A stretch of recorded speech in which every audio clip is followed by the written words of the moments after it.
संतों की तो अपनी मौज होती है ना।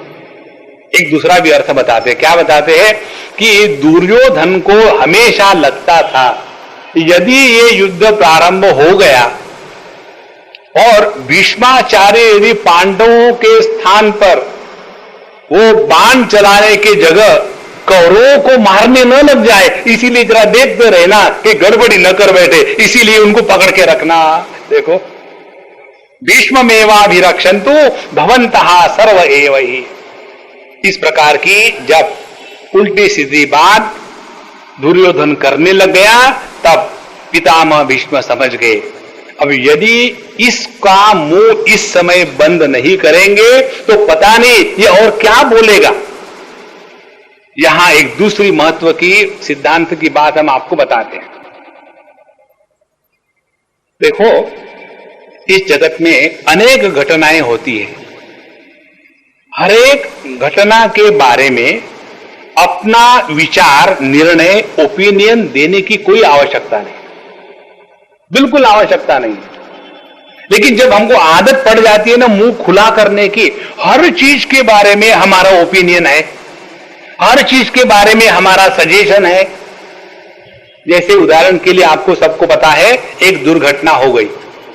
जब वो दुर्घटना हो गई तो हम जब थे आश्रम में, जो भी लोग आएंगे पूछेंगे, जहां उन्होंने उस सब्जेक्ट को छेड़ा उस समय हम एक जोक काट देते थे।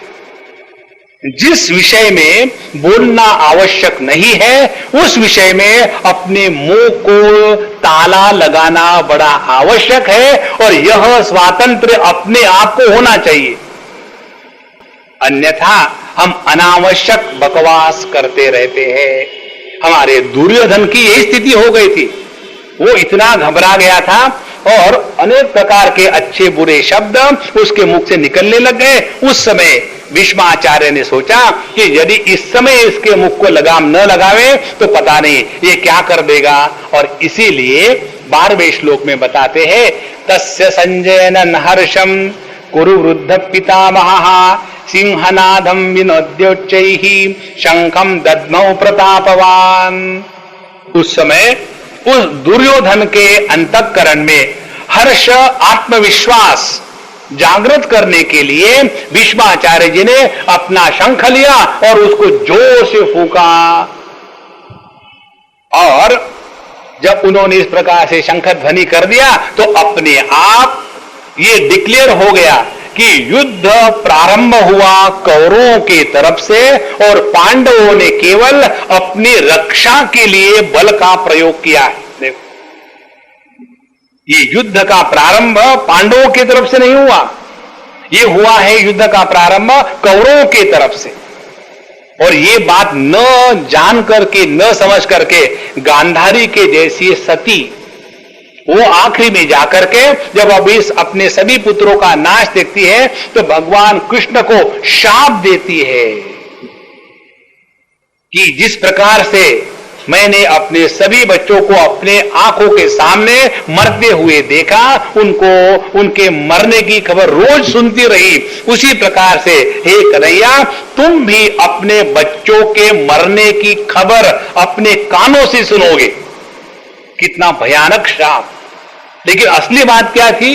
असली बात यह थी कि कौरवों ने युद्ध प्रारंभ किया था, पांडवों ने नहीं। इसीलिए हमारी भगवत गीता अहिंसा की जो परिभाषा देती है, अहिंसा माने ऐसे नहीं कि हमेशा बैठे रहना और डोरमैट होकर के रहना। एक बार हम कहीं गए थे, बड़ा कोई क्लब था, खाना खुना होने के बाद ऐसे बैठे हुए थे और एक व्यक्ति ने हमको पूछा कि स्वामी जी आपके महात्मा गांधी कहते थे कि किसी ने हमको एक चांटा लगाया एक गाल पर तो दूसरा गाल देना चाहिए, इसके बारे में आपका क्या ख्याल है? हमने कहा हमारा वही ख्याल है। बोले कैसे? हमने कहा यदि कोई हमारे गाल पर चांटा देता है, दूसरा यदि खाना है तो हम आपका गाल सामने कर देंगे। इसका लगाओ, दूसरा माने दूसरे का, अपन का नहीं। बचाओ अपने आप को। देखो, यदि हम अन्याय का समर्थन करते हैं, यदि हम अन्याय के सामने झुकते हैं, और उसको यदि हम अहिंसा का नाम देते हैं तो वो कायरता है। इसीलिए भगवान स्पष्ट रूप से कहते हैं मां मनुस्मर युद्ध च। ऐसा यदि हम करेंगे तब जाकर के अपनी जाति, अपना धर्म, अपनी संस्कृति टिकी रहेगी। अब इसमें ध्यान से सुनना एक महत्व की बात। पहले हमको यह समझ लेना है, कोई भी निर्णय लेने के पहले हमारा अधिकार का क्षेत्र कहां है। जिस क्षेत्र में हमारा अधिकार न हो वहां हमको मुंह मारने की जरूरत नहीं है। इसके बारे में एक उदाहरण दें आपको।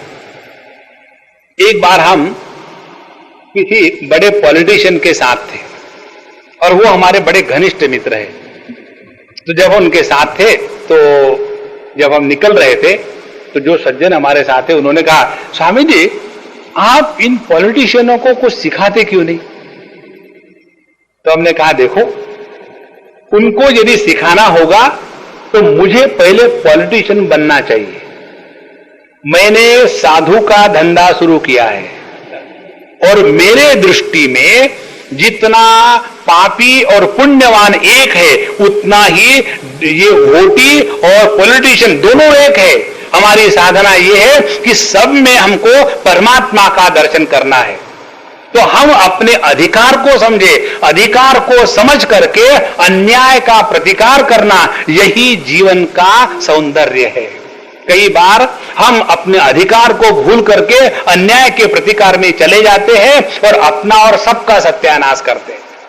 तो यहां जब इस प्रकार की बात हुई तो अन्याय का प्रतिकार करने के लिए पांडवों ने युद्ध में भाग लिया। उन्होंने स्वयं के तरफ से किसी भी प्रकार का अन्याय प्रारंभ नहीं किया।